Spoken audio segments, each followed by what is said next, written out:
사무엘상 11장 1절로 봉독해 드리겠습니다. 암몬 사람 나하스가 올라와서 길르앗 야베스에 맞서 진침해 야베스 모든 사람들이 나하스에게 이르되 우리와 언약하자. 그리하면 우리가 너를 섬기리라 하니 암몬 사람 나하스가 그들에게 이르되 내가 너희 오른눈을 다 빼야 너희와 언약하리라. 내가 온 이스라엘을 이같이 모욕하리라. 야베스 장로들이 그에게 이르되 우리에게 이레 동안 말미를 주어 우리가 이스라엘 온 지역에 전령들을 보내게 하라. 만일 우리를 구원할 자가 없으면 너에게 나아가리라 하니라. 이에 전령들이 사울이 사는 기브아에 이르러 이 말을 백성에게 전하매 모든 백성이 소리를 높여 울더니 마침 사울이 밭에서 소를 몰고 오다가 이르되 백성이 무슨 일로 우느냐 하니 그들이 야베스 사람의 말을 전하니라. 아멘.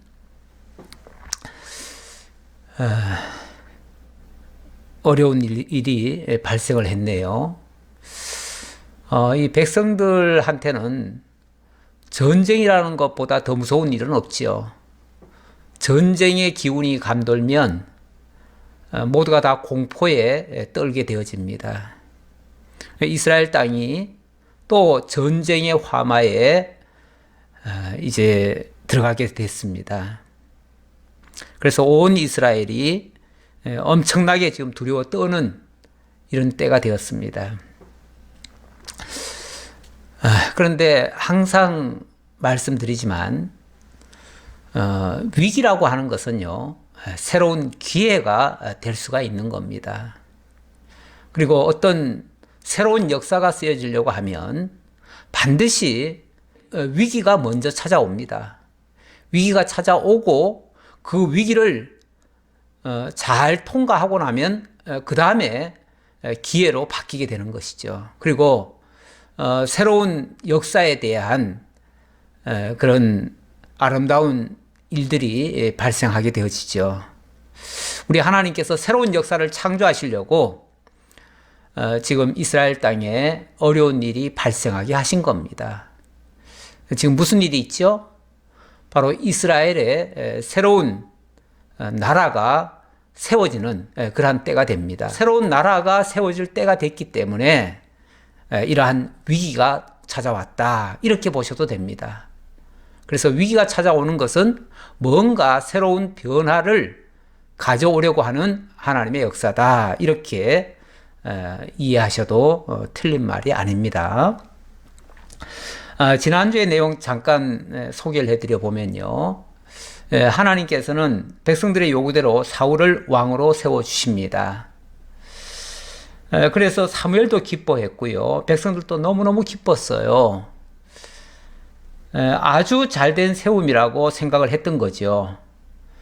실제로 처음에는 이 사울이 왕이 되어서 또 좋은 성과도 나오게 됩니다. 그렇게 되면 이 사울은 성공하는 왕이 되겠지요. 그런데 하나님이 세운 왕이라고 할 수는 없습니다. 물론 이 세상에 하나님이 하지 않는 일은 아무것도 없지요. 악한 것도 하나님께서 악한 날에 쓰려고 세우시니까요. 그런 면에서 사울도 하나님이 세운 건 맞지만, 그러나 하나님이 기뻐해서 세운 왕은 아니다, 그런 뜻이죠. 그럼 누가 기뻐한 건가? 백성들이 기뻐할 만한 왕이죠.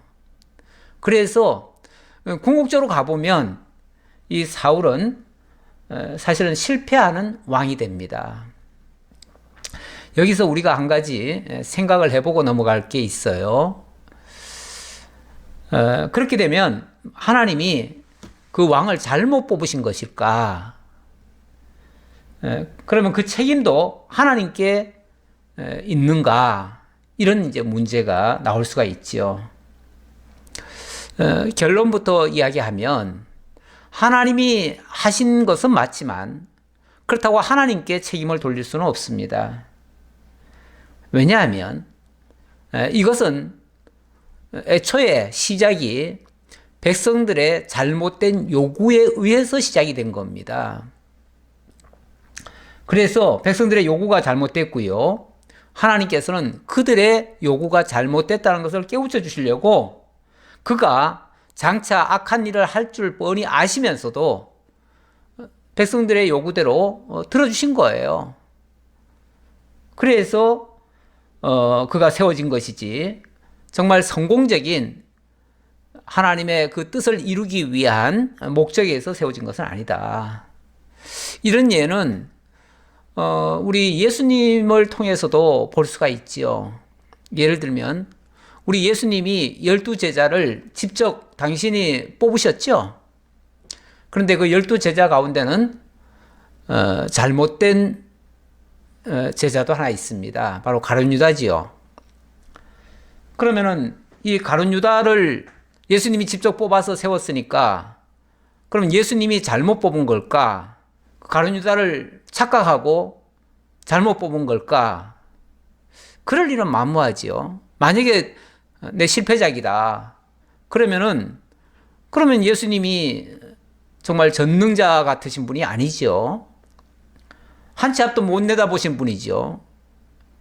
그렇게 되면 예수님에게 결국은 책임이 미뤄지는데 그럴 수는 없습니다. 왜냐하면 나중에 예수님의 그 말씀을 통해서 우리가 알 수가 있는데요. 예수님은 그 가룟 유다를 뭐라고 얘기를 하냐면 가룟 유다가 범죄하기도 전에 그를 향해서 저는 도적이라 이렇게 말합니다. 그 향유 부을 때 그 말씀을 하셨지요. 향유 부을 때 그가 반대를 하려고 했고 그때 예수님은 저는 도적이라 이렇게 얘기를 했어요. 그리고 또 예수님을 십자가에 못 박기 위해서 배신할 때 그때 결정적으로 가룟 유다가 굉장히 망설였지요. 사실은 예수님을 배신한다는 이 일이 엄청나게 큰 일이잖아요. 그래서 자기도 기뻐서 그것을 한 건 아니에요. 자기도 너무너무 괴롭지만 그래도 자기 딴에는 그게 정의라고 생각해서 그 일을 한 거거든요. 근데 결과적으로는 그게 예수님을 배신하는 행위였지요. 그런데 그것을 가지고 이럴까 저럴까 망설이고 있을 때에 예수님 뭐라 그럽니까? 친구여, 내 할 일을 어서 하라. 이렇게 말씀하시죠. 적극적으로 예수님이 떠미시는 거예요. 너 나 배신해라. 이게 네 할 일이야. 그 말이죠. 그러면서 저는 처음부터 나지 아니하였으면 더 좋을 뻔하였다. 라고 말씀도 하시죠. 인간적으로 보면 불쌍한 자예요. 인간적으로 보면 정말 하나님의 일을 어쨌든 그도 했지요. 악역을 담당해서 그렇지 사실은 하나님이 일을 한 거예요. 근데 어쨌든 그렇게 하고 자신은 멸망에 처해질 자가 됐으니 그거야말로 너무너무 안타까운 일이죠. 그러면 예수님이 이 제자를 뽑은 책임을 예수님이 져야 되는가? 그렇지 않지요. 그는 오히려 처음부터 쓰임 받게 하려고 뽑은 거니까 그거는 절대 주권자의 권한이에요. 절대 주권자는 좋은 사람도 뽑을 수 있고 나쁜 사람도 뽑을 수 있고 얼마든지 할 수가 있어요. 사람이 한 일이라면 그건 실수라고 얘기해도 돼요. 그러나 우리 주님이 하시고 하나님이 하신 일은 실수라고 하기에는 표현이 맞지 않고요. 그건 실수가 아니고요. 하나님의 뜻을 이루기 위해서 악역도 필요해서 뽑은 거예요. 우리 하나님이 그 로마서에 보면은 그 애굽의 바로를 내가 세웠는데 애굽의 바로를 세운 것은 온 천하에 하나님의 영광을 드러내려고 세웠다. 이렇게도 말씀하시죠. 분명히 바로는 악역을 합니다. 악역을 하지만 그 악역자가 왜 필요하냐면 하나님의 영광을 온 천하에 드러내는데 꼭 필요한 인물이라 그 말이에요. 예수님의 십자가에 못을 박는데 가룟 유다도 필요했던 거예요. 진짜 하나님이 약속하신 왕. 그러니까 내가 진짜다 가짜다는 사람의 기준에서 보는 게 아니에요. 하나님의 약속에 있던 왕이냐 아니냐를 가지고 얘기하는 거예요. 그러니까 하나님의 계획 속에 진짜 약속된 왕, 그 왕은 다윗이었죠. 다윗인데 그 다윗을 괴롭히고 대적하고 회방하고 어려움을 줄 그런 가짜 왕이 필요했던 거죠. 그런 가짜 왕이 필요했던 거예요. 그래서 하나님이 이 사울로 하여금 그 일을 하게 한 것이다. 그래서 이 사울이 어찌 보면 초기에는 소기의 성과도 내고 뭐 잘한 부분도 없잖아 있어요. 하지만 결과적으로는 하나님의 뜻에 반하는 행동을 하다가 하나님께로부터 버림받는 그런 모습을 보이게 되어집니다. 그런 의미에서 참 안타깝지요. 안타까운데, 자, 이런 섭리를 우리가 이해를 하면서 본문을 보셔야 본문이 크게 오해되지 않을 것이다 라는 뜻입니다. 자, 이제 본론으로 들어가지요. 11장 1절로 5절까지에서는 암몬 사람 나하스가 쳐들어와서 전쟁을 선언하는 그런 장면이 되겠습니다.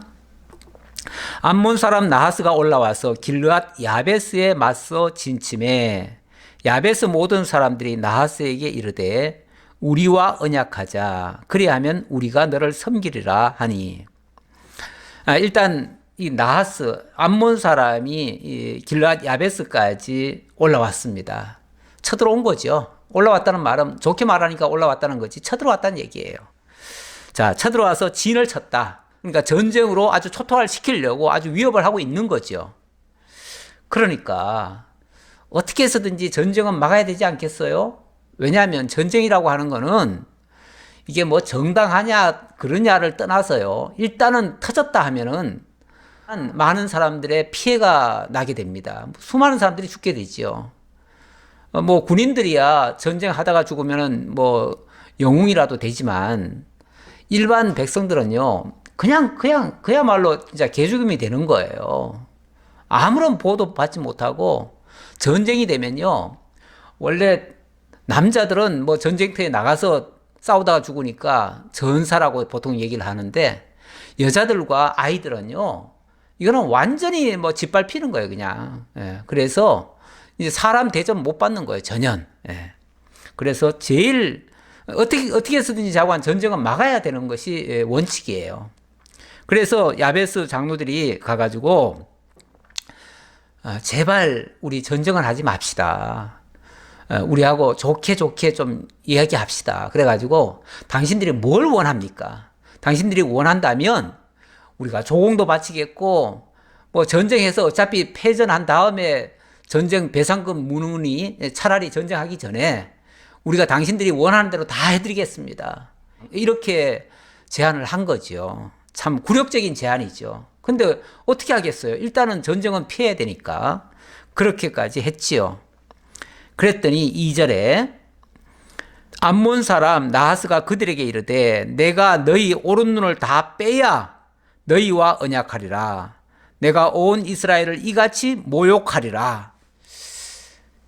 아무리 점령자로 들어왔겠지만 이렇게 모욕적인 언사를 하는 것은 정말 받아들이기 곤란하지요.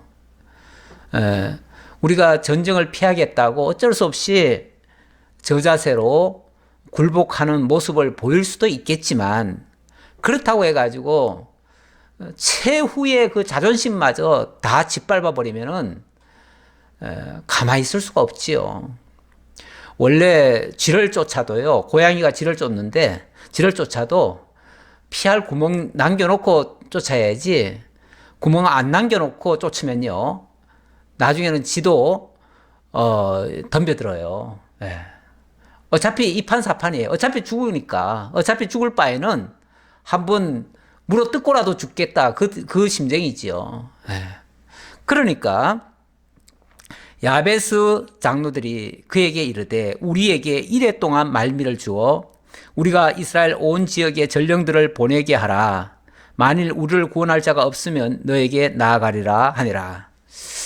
물론 이건 아주 순화해서 이렇게 표현을 한 거죠. 표현을 했는데 일단은 일주일간의 말미를 얻고자 한 거예요. 그러니까 뭐 일주일 동안 말미 얻기 위해서 별의별 말을 다 했겠죠. 별의별 말 다 하는 중에 이 말도 한 거죠. 그러면서 이제 속셈은 어떻게 해서든지 일주일을 버티면 이스라엘 전역에 이 사실을 알 수가 있을 것이고, 그러면은 이스라엘 전역에서 혹시라도 우리를 도우러 다른 지파 사람들이 도우러 오면 그때는 막말로 한번 싸워보겠다 이거죠. 근데 만약에 그렇게 못하면 뭐 아까 그런 모욕을 주더라도 그 모욕 다 당해야지 어떻게 하겠어요. 죽이면 죽는 거지 어떻게 하겠어요. 꼼짝없이 그냥 당하는 거죠. 꼼짝없이 당하지만 어쨌든 일주일간이라고 하는 이 여유만 좀 달라. 마지막 이제 호소다. 우리가 막 어떻게 빌었겠죠. 빌면서 사정하면서 일주일간만 어떻게 좀 달라. 그렇게 했겠지요. 이에 전령들이 사울이 사는 기브아에 이르러 이 말을 백성에게 전하매 모든 백성이 소리를 높여 울더니, 자, 이 소식을 사울이 사는 그 지역까지, 기브아라고 하는 지역까지 와서 전했습니다. 그랬더니 이 소식을 듣는 순간 백성들은 절망을 합니다. 낙담을 합니다. 그래서 통분해하는 것이 아니고 그냥 야, 이제 우리 망했다, 죽었다. 암몬이 쳐들어오면 지금도 사실은 주권이 없거든요. 왜냐하면 지금은 블레셋 치하에 있는 셈이에요. 그런데 또 암몬까지 우리를 괴롭히면 이 길르앗은 저쪽이 좀 떨어져 있잖아요. 떨어져 있는 지역인데 거기는 좀 도와주러 가기도 사실은 힘들어요. 힘드는데 그러니까 낙담이 돼가지고 절망하는 마음으로 우는 거예요. 사람들이 너무 큰 충격을 받으면 어떤 방법을 찾는 게 아니라 그냥 낙담을 하는 거죠. 절망을 하는 거죠. 바로 백성들은 쉽게 말하면 절망한 거예요. 그런데 5절 마침 사울이 밭에서 소를 몰고 오다가 이르되 백성이 무슨 일로 우느냐 하니 그들이 야벳의 사람의 말을 전하니라. 이 사울은 지난번에 세움을 입기는 했지만 그렇다고 해서 공식적으로 지금 왕이 된 건 아니잖아요. 그러다 보니까 그냥 집에서 뭐 소를 몰고 평상시처럼 자기 할 일을 했던 거예요. 하던 중에 이 소식을 들은 거예요. 그런데 이 소식을 듣자마자 이 사울이 어떻게 반응하는가? 사울이 이 말을 들을 때 하나님의 영에게 크게 감동되매 그의 노가 크게 일어나 한 겨리의 소를 잡아 각을 뜨고 전령들의 손으로 그것을 이스라엘 모든 지역에 두루 보내어 이르되 누구든지 나와서 사울과 사무엘을 따르지 아니하면 그의 소들도 이와 같이 하리라 하였더니 여호와의 두려움이 백성에게 임하매 그들이 한 사람같이 나온지라. 하나님의 영에게 감동된 사울, 하나님의 영에게 감동이 되니까 쉽게 말하면 하나님이 함께 하신 거예요. 하나님이 함께 하시니까 하나님이 함께하는 자는 세상에 두려울 것이 아무것도 없습니다. 아니 하나님의 벌써 이미 하나님의 마음으로 어찌 보면 바뀐 거예요. 그 순간만큼은 그 순간만큼은 하나님의 영에게 완전히 사로잡혔어요. 사로잡혔기 때문에 이제 자기라는 것은 없고 오직 하나님이 자기 입술을 통해서 자기 손을 통해서 역사를 하시는 거죠. 그러다 보니까 그 순간 곧바로 자기가 몰고 오던 한 겨리의 소, 지금 한 겨리의 소를 몰고 왔잖아요. 소를 몰고, 그러니까 한 겨리에다가 아마 소에다가 이제 뭐 수확한 거를 이렇게 싣고 이제 왔을지도 모르겠어요. 이제 그래서 일 정리해 놓고 아마 다음 일을 보려고 했을 텐데, 그런데 소를 몰고 오는 중에 그 소리를 들으니까 순식간에 하나님의 의문이 일어난 거예요. 일어나니까 그 순간 자기가 몰고 오던, 지금 내가 이거 할 때냐 이 말이죠. 이거 할 때냐 하면서 자기가 몰고 오던 그 소를 바로 때려잡습니다. 때려잡고 그리고 그 소를 각을 뜹니다. 12개의 각으로 뜹니다. 그래서 12덩어리를 만들어 가지고 쉽게 말하면은 그것을 12지파에게 다 보내는 거예요. 다 보내면서, 뭐, 12지파에게 이제 뭐 좁게 해가지고 각 소지역마다 다 보냈겠죠. 예, 그렇게 보냈겠죠.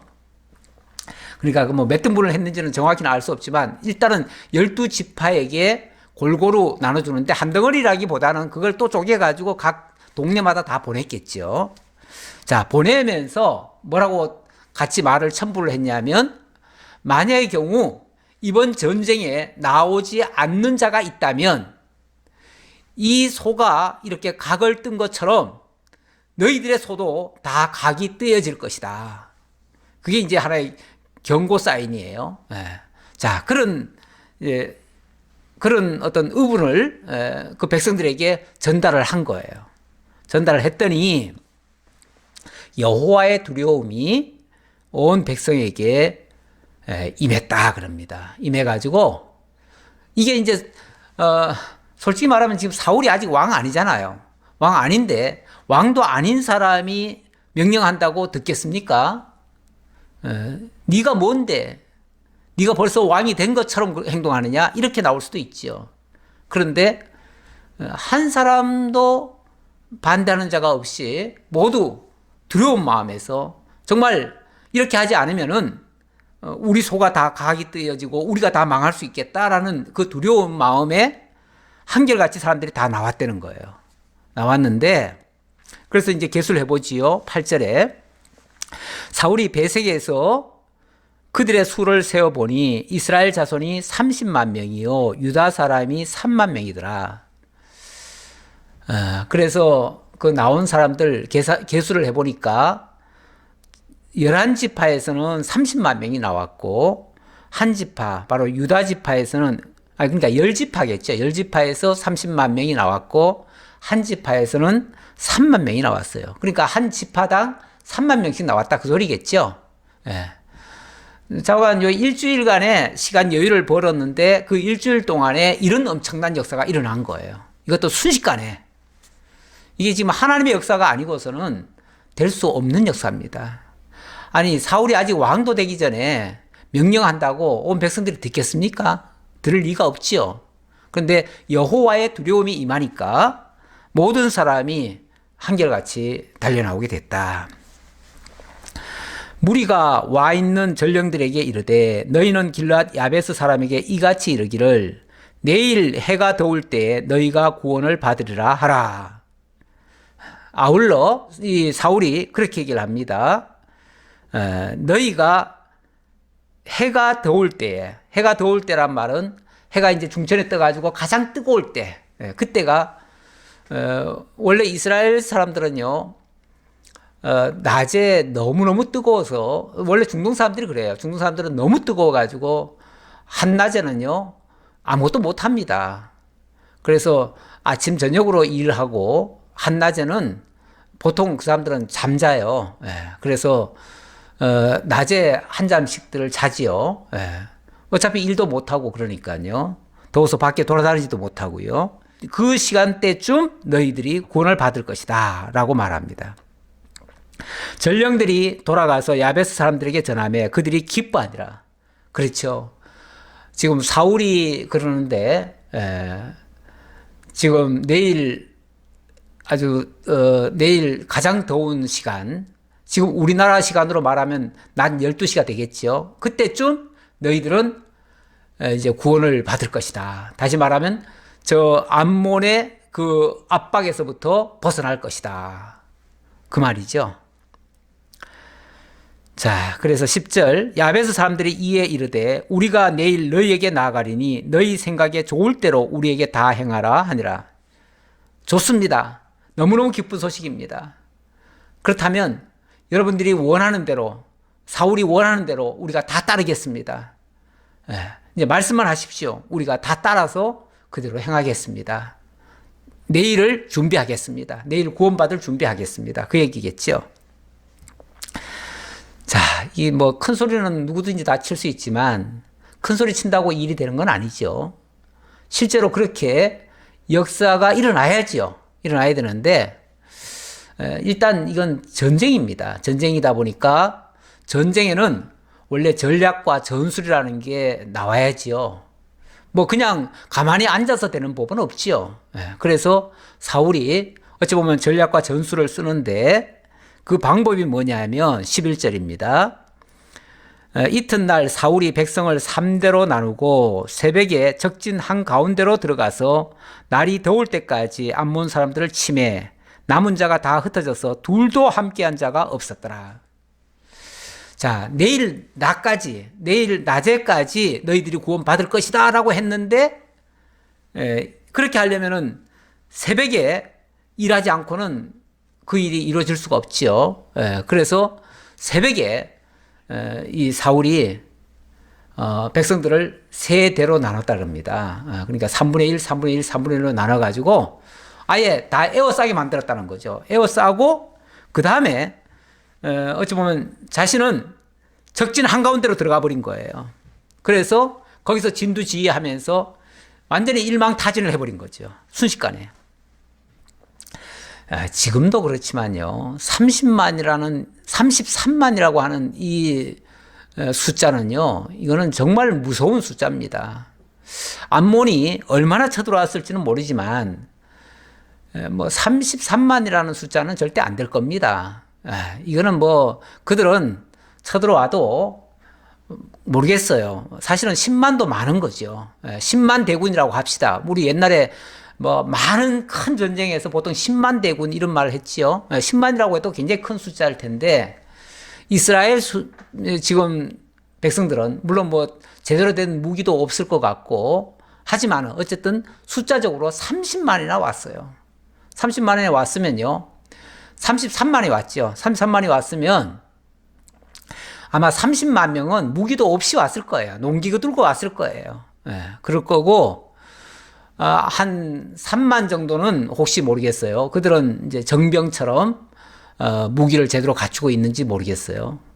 어쩌면 실제 필요한 자들은 그들만 정도면 충분하지요. 그들만 정도도 아마 될 거예요. 되는데 어쨌든 모두가 함께 하는 게 중요하지요.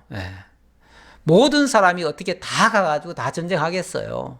그러나 대다수의 사람은 참여하는데 의의가 있고요. 또 나머지는 그들의 참여가 쉽게 말하면 응원이 되니까 일부만 참가해도 이기려면 이길 수 있는 거죠. 그리고 적들은 이미 그 숫자에 다 아마 질렸을 거예요. 놀랐을 거예요.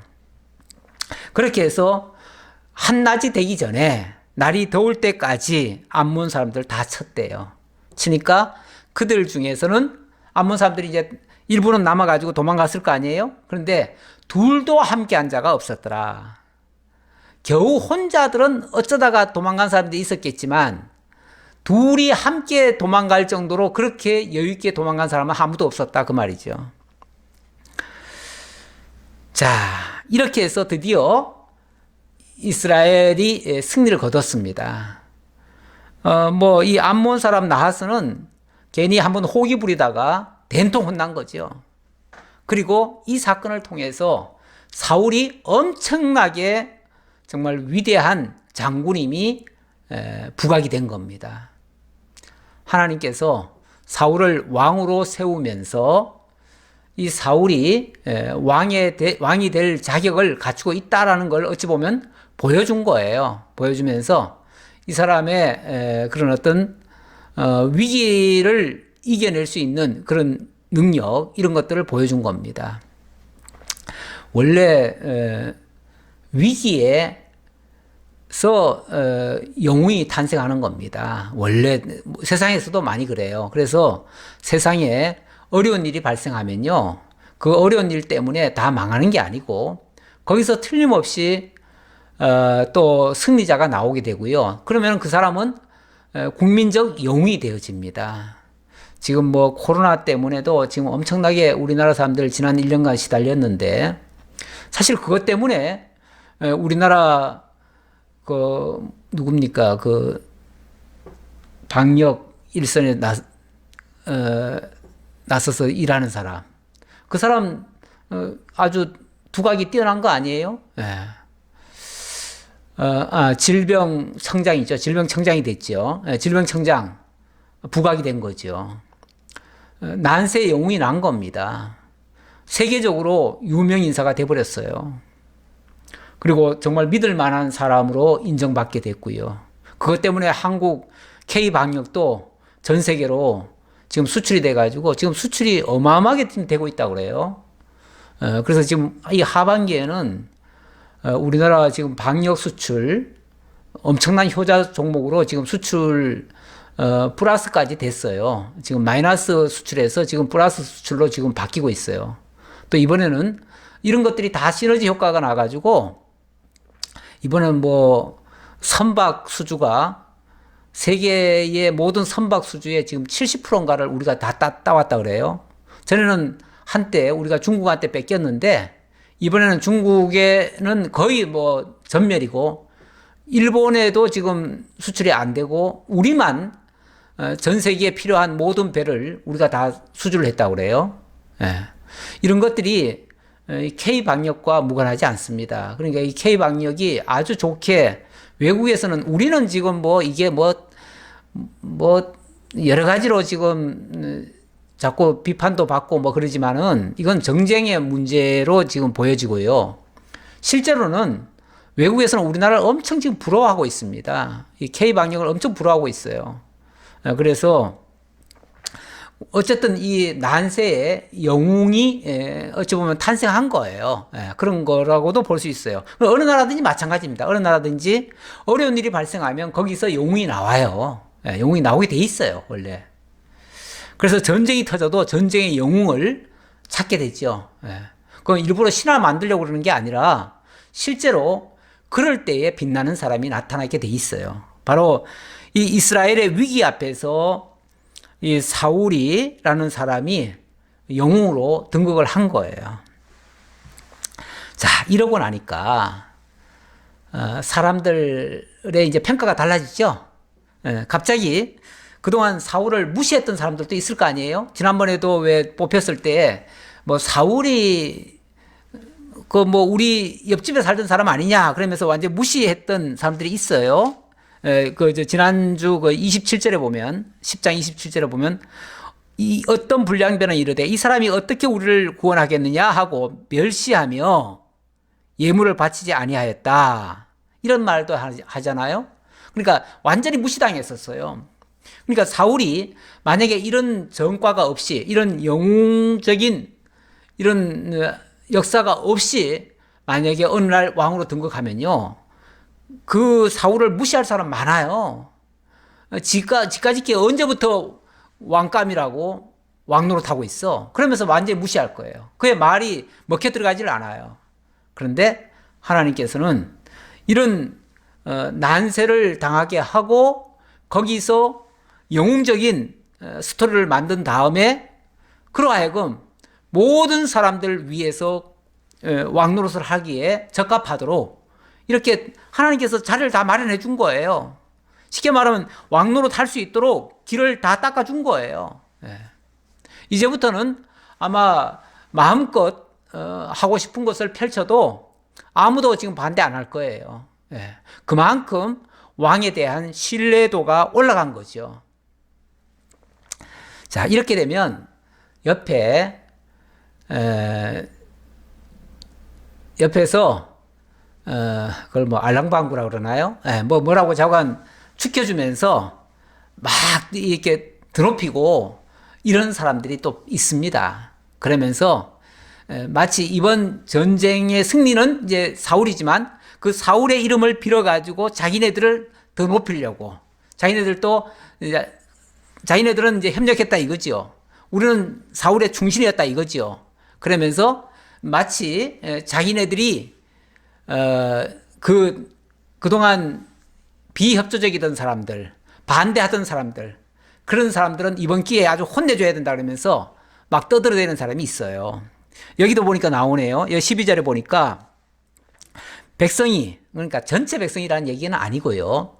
그렇게 알랑방구 끼는 사람들이 옆에서 사울을 자꾸만 부채질 하는 거죠. 부채질 하면서 하는 말이 사무엘에게 이르되, 백성이 사무엘에게 이르되 사울이 어찌 우리를 다스리겠느냐 한 자가 누구니까 그들을 끌어내소서 우리가 죽이겠나이다.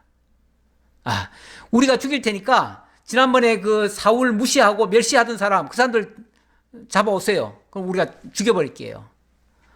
아니, 왜 죽인다고 그런 소리를 합니까? 예. 이제 자기네들은 충성했다 이거죠. 자기네들 돋보이게 하려고 이런 소리 하는 거예요. 예. 원래 그 적들과 싸우다 보면은요, 가끔씩 보면은 적에서 투항하는 사람들이 있어요. 투항하는 사람들은 이제 투항을 했으니까 이제 잘 보여야 될 거 아니에요?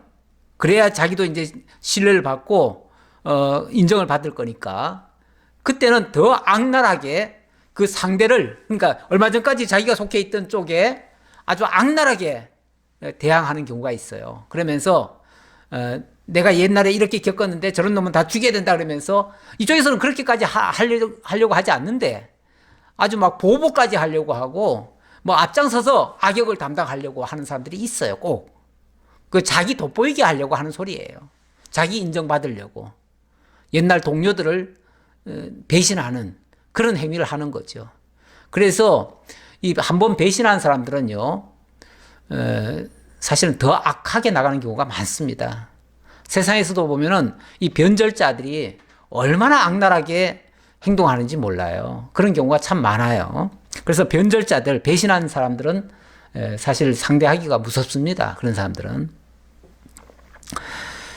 자, 그랬더니 사울이 이르되 이날에는 사람을 죽이지 못하리니 여호와께서 오늘 이스라엘 중에 구원을 베푸셨음이니라. 그렇죠. 아니, 오늘같이 이렇게 기쁜 날, 지금 하나님께서 우리에게 구원을 주시고 대승을 거두게 해서 지금 잔치해야지 왜 이런 날 보복을 해야 되느냐. 그것도 동족을 향해서. 적에 대해서는 아주 단호하게 할 필요가 있어요. 그러나 동족은요, 때때로 반대하는 자도 있고요. 뭐 그렇게 좀 비협조적인 사람도 있을 수 있어요. 그러면 그 사람이 우리의 적인가? 아니에요. 나를 오해해서 뭐 그렇게 할 때도 있지만 조금 지나고 그 오해가 풀리면은 적극적으로 협조할 사람들이에요. 그리고 반대한다고 전부 다 대적자입니까? 아니에요. 우리가 같은 한 민족이고 한 그룹이라면요, 그 안에 반대자도 필요한 거예요.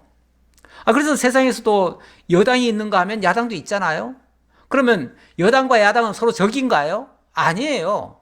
다 같은 우리나라를 위하는 사람들이에요. 당연히 그들은 서로 이야기할 때 서로 막 반대 이야기를 하지요. 서로 싸우지요. 싸우지만 그게 결국은 나라를 잘 되게 하기 위해서 극렬하게 서로 토론하는 거예요. 토론하는 건데 그 토론은요, 격렬할수록 좋은 거예요. 또 반대해도 그게 잘못된 게 아니에요. 반대도 당연히 필요한 거예요. 다만 그렇게 해가지고 서로 의견이 갈리고 안 맞으면 최종적으로 또 뭐가 있나요? 투표라는 게 있잖아요. 투표를 통해서 투표하고 난 다음에는 그게 내 마음에 안 들어도 함께 동의하면 되는 거죠. 그런 제도를 뭐라고 그러냐면 민주주의라고 그래요. 민주주의는 그래서 다수결의 원칙이 있고요. 서로 합의해서 또는 합의가 안 되면 투표를 해서 투표하면은 그 다음에는 다 승복하는 거예요. 그런데 끝까지 승복 안 하는 사람들도 있죠. 근데 끝까지 승복 안 하는 사람들은 근본적으로 나는 너하고는 같은 백성 아니다라고 아주 선언하는 거랑 똑같아요. 그거는 반민주적인 사람들이죠. 근데 우리가 이 세상에서나 또 교회에서나 우리 노예할 때도 보면요. 노예할 때도 때때로는 어떤 작은 안건 하나 가지고 치열하게 서로 싸웁니다. 싸울 수밖에 없어요. 의견이 다르니까요. 싸우는 게 정상이죠. 그런데 싸울 때는 싸우더라도 싸우고 나면 이제 나중에 이제 그게 정리가 안 되면 당연히 투표를 해야죠. 투표하고 나면 그 다음에 모두가 다 승복하는 거죠. 승복하고 나면 더 이상 그거는 이제 문제가 안 되는 거예요. 그 앙금이 남으면 안 돼요. 어떤 경우에도 앙금은 그건 악한 거예요. 악한 거고 그 앙금이 남으면 나중에 보복할 수가 있어요. 인간적으로 보복할 수가 있어요. 그건 굉장히 악한 거죠. 근데 그렇게 하지 않고 정말 그 조직을 위해서나 또 나라를 위해서나 서로 치열하게 반대 토론하는 거는요, 이거는 올바로 잘하자는 거니까 그거는 장려할 일입니다. 우리 가끔 교회에서도 뭐 의견 다툼이 일어날 수 있어요. 의견 다툼 얼마든지 하셔도 괜찮습니다. 그런데 일단은 결정이 되고 나면 더 이상은 거기에 대해서 왈가왈부하면 안 되는 거예요. 왜냐하면 결론은 항상 하나님의 뜻으로 우리가 받아야 되거든요. 그래서 하나님의 뜻으로 받으면 다 기쁨으로 마무리가 되어지는 거죠. 자, 결과적으로 그 불량배들도 어찌 보면 뭐 사실이잖아요. 사울이 뭐 엊그제까지 옆에 있던 사람인데 그러면은 그 사람을 무조건 그러면은 세웠다고 해가지고 무조건 옹호해야 됩니까? 사실은 사실로 받아야지요. 그리고 아닌 건 아니라고 해야 되고요. 틀렸으면 틀렸다고 해야 되고요. 예. 그 대신 또 잘했으면은 잘했을 때는 또 박수 쳐주고 그때는 또 따라주면 되는 거죠. 예. 그러니까 과거를 가지고 자꾸 캐내가지고 그것을 보복하듯이 하면요, 그거는 정적 제거하는 것밖에 안 돼요. 그런 복수는 이거는 민주적인 그런 절차가 아닙니다. 그거는 굉장히 안 좋은 겁니다. 그건 악감정으로 하는 거기 때문에 그건 옳지 않습니다. 지금 세운 자도 하나님이시고 구원해 준 것도 하나님이시니까 함께 기뻐할 일이다. 이거는 기뻐할 일이지 인간적인 보복하면 안 된다. 이런 걸 기회로 해가지고 그 얘기죠. 사무엘이 백성에게 이르되 오라 우리가 길갈로 가서 나라를 새롭게 하자. 예, 제가 서두에 새로운 나라를 건설하는데 정말 사무엘도 기뻐했다라는 말을 제가 했는데 시작했는데 바로 사무엘이 백성들에게 그렇게 말합니다. 자, 우리 이제 다 길갈로 가자. 이번 전쟁에서 승리했고 하나님이 이 사울을 왕으로 세우신 것이 너무나 틀림없다. 아마 이 사무엘도 하나님의 진짜 그 의도는 정확히 다 못 읽었을 수 있어요. 그래서 이 사울이 진짜 하나님이 세우신 왕인 줄 알고 너무너무 기뻐한 거죠. 세우신 왕은 맞지요. 맞는데 하나님이 기뻐하는 왕인 줄로 알았던 거죠. 그러니까 자기도 기쁜 마음에서 했는데 어쨌든 뭐 세워진 사람을 우리가 인정하는 것은요, 그가 설령 나중에 악한 일을 하더라도 일단은 인정해 주는 게 필요합니다. 인정해 주는 게 필요하고 협력할 거는 협력해 주는 게 맞고요. 우리가 세상에서 정치적으로 나와 견해가 다르고 생각이 다르다고 해서 무조건 반대만 하는 그런 경우도 있습니다. 그런데 그런 거는 옳지 않습니다. 어쨌든 선한 왕이든 악한 왕이든 어쨌든 하나님이 세운 거는 맞아요. 그러니까 일단은 우리는 그냥 협조하는 거예요. 협조하고 그리고 지금은 또 민주주의 시대가 되다 보니까 정 마음에 안 들면 나중에 투표로 바꾸면 되잖아요. 그러니까 뭐 옛날에 비해서 지금은 뭐 억압당하는 것도 아니에요. 그러니까 이제는 뭐 싫으면 나중에 그냥 투표로 판단해 주면 돼요. 얼마나 우리가 참 좋은 시대에 살고 있는지 몰라요. 자, 사무엘이 어쨌든 이번 기회를 통해서 사울을 하나님이 세우셨다는 게 너무 분명하니까 자, 이제는 우리가 나라를 새롭게 해도 되겠다. 그 말은 이제는 왕을 세워도 되겠다 그 말이죠. 지금까지는 왕이 없었잖아요. 왕이 없는 상태에서 나라를 꾸려왔으니까 사실은 그 나라는 왕이 없는 나라는 나라가 아니죠. 엄밀하게 말하면. 원래 한 나라가 이루어지려고 하면 국민, 국토, 국권이 곧 왕이에요. 그런데 이 3권이 다 가지고 있어야 돼요. 세 조건, 나라의 3요소가 다 갖춰져야 돼요. 근데 그동안은 나라가 없었던 거예요.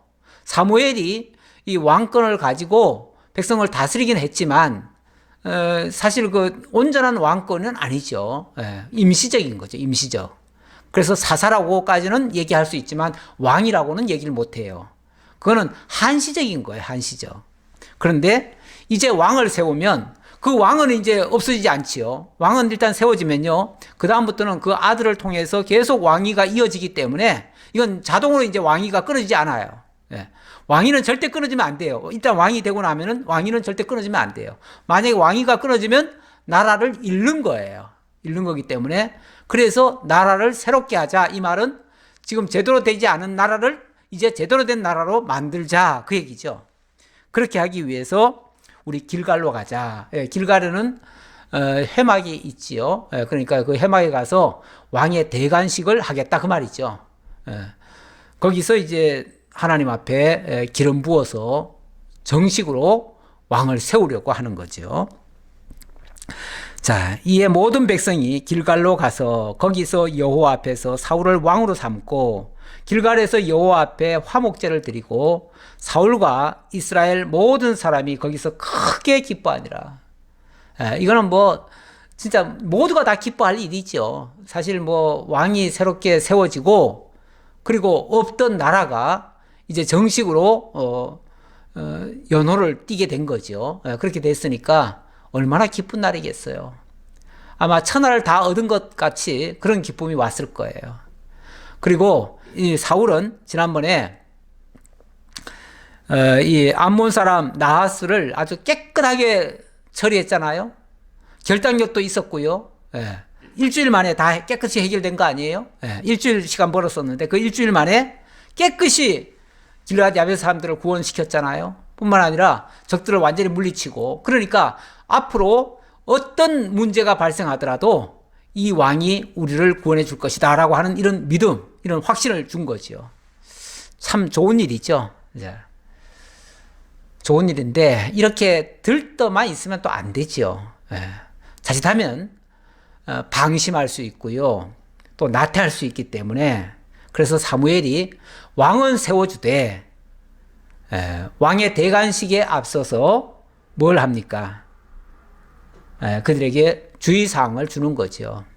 우리가 뭐 왕은 아니지만은 교회에서도 임직식이라는 걸 합니다. 임직식을 하면 임직식을 통해서 앞으로 그 직을 수행하는 자가 어떻게 해야 될지에 대한 굉장히 주의 깊은 당부를 하게 되지요. 그 당부를 하는 것처럼 오늘 12장에서 바로 이 사무엘이 그런 당부를 하는 장면입니다. 이제 뭐 인간적으로 말하면 당부지만은 이건 이제 하나님의 어떤 왕이 지켜야 될 그런 도리라고 할까요? 이런 것들을 하고, 그리고 또 이거는 또 당부만 아니라 지금까지 자기가 어떻게 해왔는지 어찌 보면 회개하는 그런 모습이기도 합니다. 회개하는 모습. 자, 12장 1절 조금만 더 보도록 하지요. 사무엘이 온 이스라엘에게 이르되 보라, 너희가 내게 한 말을 내가 다 듣고 너희 위에 왕을 세웠더니 이제 왕이 너희 앞에 출입하느니라. 이거는 사실은 이제 이 자리에서 바로 한 얘기는 아니고요. 이제 한참 지난 다음에 얘기하는 얘기겠죠. 지난 얘기. 그래서 이제 왕을 세워서 그 왕이 너희를 다스리고 있다. 그러니까 어찌 보면 나는 내 임무는 끝났다, 그 얘기죠. 내 임무는 끝났고, 왜냐하면 이 사사의 역할 중에 굉장히 중요한 일이 왕이 없을 때에 왕 역할을 해주는 거거든요. 그런데 이제 정식으로 왕이 세워졌으니까 어찌 보면 사무엘의 역할은 끝났어요. 물론 뭐 제사직이라든지 또 선지직의 수행은 아직 좀 남았겠지만은 뭐 이제 가장 중요한 정치적인 역할은 이제 완전히 바톤을 넘기는 거예요. 넘기니까 이제 그걸 얘기하면서 보라, 나는 늙어 머리가 휘어졌고 내 아들들도 너희와 함께 있느니라. 내가 어려서부터 오늘까지 너희 앞에 출입하였거니와 내가 여기 있나니 여호와 앞과 그의 기름 부음을 받은 자 앞에서 내게 대하여 증언하라. 내게 대하여 증언하라. 이 말은 백성들한테 내가 그동안 너희들에게 어떻게 했는지 너희들이 증언해봐라, 그 말이죠. 모든 사람은 사실은 다 끝날이 오지요. 끝날이 오는데 이 세상에서 일하고 일을 마칠 때도 있고요. 또 무엇보다도 하나님 앞에 가는 날, 우리는 다 하나님 앞에서 회개를 해야 됩니다. 이건 회개가 아니라 개수한다 할 때 그 회개를 해야 됩니다. 우리 하나님 앞에 모든 것이 벌거벗듯이 다 드러난다고 그랬습니다. 다 드러나듯이 그렇게 될 것이다 라고 했는데, 먼저 하나님 앞에 드러나기 전에, 사실 하나님 앞에 드러나면은 만약에 안 좋은 게 드러나면 어떻게 되겠어요? 무섭지요. 하나님은 바로 심판으로 넘어가는데요. 그러니까 차라리 심판되기 전에 만약에 잘못된 게 있으면 뭐 해야 돼요? 미리 계산을 다 해야지요. 미리 잘못된 것이 있으면 미리 해결을 다 해야지요. 그래서 내가 지금까지 너희를 다스려 왔는데, 이렇게 머리가 허연 때까지 너희 앞에서 출입을 했는데, 이제 내가 내 권력은 이제 다 내려놨다. 다 내려놨으니까 이제는 너희들이 내게 할 말 있으면 다 해라, 그 말이죠. 사실 우리가 억울한 일을 당했을 때요, 억울한 일 당한 사람이 만약에 권력 가지고 있는 사람한테 대항해서 당신 잘못했어 이런 말 할 수 있을까요? 없지요. 없는데, 권력이 이제 잃어지면 그 다음에는 어떻게 합니까? 그 다음에는 뭐 옛날에 이것도 잘못했고 저것도 잘못했고 그러면서 막 과거에 잘못했던 걸 다 드러냅니다. 세상에서도 보면요, 세상에 그 대통령들이 많이 세워졌잖아요. 우리나라에도 벌써 대통령이 꽤 세워졌는데, 그 대통령들이 그 있는 동안에는 아무도 그의 잘못을 안 드러내요. 안 드러내고 그냥 넘어갑니다. 대충 넘어가는데, 끝나고 나면은 뭐도 잘못했고 해가지고 과거 것이 다 드러나가지고 나중에 가면은 나중에서 뭐 재판에 들어가고 뭐하고 해가지고 감옥에도 가고 막 이런 일이 발생을 해요. 그러니까 권력이 있을 때는 그 권력 때문에 아무도 말을 못 하다가 권력이 떨어지면 그때 막 별의별 말을 다 하는 거죠. 그래서 정권 초기에는 다들 벌벌 기다가 정권 말기쯤 되면 그때는 약간 이제 권력이 누수가 일어나잖아요. 그때 되면 막 물어뜯듯이 정말 이렇게 공격하는 사람들이 있는데, 사실 그것도 잘못됐지요. 그것도 너무 비열한 방법이죠. 비열한 방법인데, 그러기 전에 먼저 지도자 된 사람이 뭔가 잘못한 게 있다면 고백하는 게 좋고요. 만약에 내가 모르고 있었다면은 누구든지 미리 얘기해라. 그래가지고 만약에 잘못된 거 있으면 내가 다 보상하겠다. 그렇게 하는 게 좋지요. 좋은데 바로 이 사무엘이 그렇게 말한다 그 말이죠. 그러면서 증언하라. 내게 대하여 혹시 이제 나는 권력 다 내려놨으니까 이제라도 누구든지 얘기하면 내가 억울한 거 다 풀어주겠다 그 말이죠. 그러면서 내가 누구의 소를 빼앗았느냐, 누구의 나귀를 빼앗았느냐, 누구를 속였느냐, 누구를 압제하였느냐, 내 눈을 흐리게 하는 뇌물을 누구의 손에서 받았느냐, 그리하였으면 내가 그것을 너에게 갚으리라 하니. 만약에 여러분들 나 때문에 힘든 부분이 있었습니까? 그렇다면 제가 다 보상하겠습니다. 그리고 정말 죄송합니다. 이렇게 이제 솔직히 고백하는 장면이죠. 사람이요, 이제 나이가 들고 이제 마지막 때가 되고 하나님 앞에 갈 때가 되면 좀 뉘우치는 마음도 있고요. 지금까지 살아온 것을 돌이켜보면 잘못한 부분도 솔직히 있지요. 왜 없겠어요. 있는데 그것을 누가 안 들춰내면 정말 감사한 일이고요. 만약에 들춰내더라도 마땅히 내가 잘못했으니까 그러려니 하고 받아들여야 되고요. 혹시 그런 일이 있었다면 미안하다고 하는 게 맞고요. 그렇게 해서 다 회개를 하고 그리고 하나님 앞에 가는 것이 사실은 좋습니다. 좋은데 우리 인간이 그걸 잘 못하지요. 솔직히 잘 못해요. 잘 못하니까 나중에 하나님 앞에 가서 혼나지요. 혼나겠지요. 4절 그들이 이르되 당신이 우리를 속이지 아니하였고 압제하지 아니하였고 누구의 손에서든지 아무것도 빼앗은 것이 없나이다 하니라. 이제는 뭐 할 말 할 수 있어요. 왜냐하면 권력을 내려놨으니까. 권력이 있을 때 무섭지 뭐 권력 내려놨는데 뭐가 무서워요. 이제는 뭐 할 말도 하고 따질 것도 따질 수 있는데 당신은 우리가 따질 것이 하나도 없습니다. 당신에게 우리가 신세만 졌지 당신에게 당신이 우리를 압제하거나 빼앗거나 이렇게 우리를 속이거나 한 게 없습니다. 그 말이죠. 원래 권력을 가진 자가요, 정직하지 못하면은 정말 남을 빼앗거나 그걸 이용해가지고 자기 권력을 이용해가지고 권력을 사유화하는 거죠. 사유화해서 빼앗고 압제하고 폭압적으로 다스리고 만약에 대드는 사람이 있으면 막 무자비하게 죽여버리고 사실 뭐 독재 정권들은 다 그래요. 독재 정권들은 다 그런데 정말 그렇게 하면 안 되는 거죠. 안 되는 건데 어쨌든 사람들이 그런 악성들이 있습니다. 왜냐하면 그 독재는요 모든 것을 다 제압을 해버렸기 때문에 아무도 자기한테 대항 못할 것이다. 만약에 대항하면 무조건 죽여버리니까 그러니까 대항 안 할 것이다 하는데 그러나 어떻게 영구적으로 제압을 하겠습니까? 예. 다 늙고 병들고 다 죽게 되는데 어떻게 끝까지 가겠습니까? 그러니까 그런 생각은 아예 하지 말고 권력이 주어졌더라도 힘이 있더라도 그렇게 힘 함부로 쓰는 게 아니에요. 권력 함부로 쓰는 거 아니에요. 그리고 정말 하나님 앞에 설 거를 생각해야 돼요. 우리는 누구나 다 하나님 앞에 우리 로마서에 보면은 다 직고하리라 그러잖아요. 직고하리라. 하나님 앞에 우리 스스로 내가 뭐도 잘못했고 하나님 앞에 가면요. 내 잘못을 내가 다 드러내야 돼요.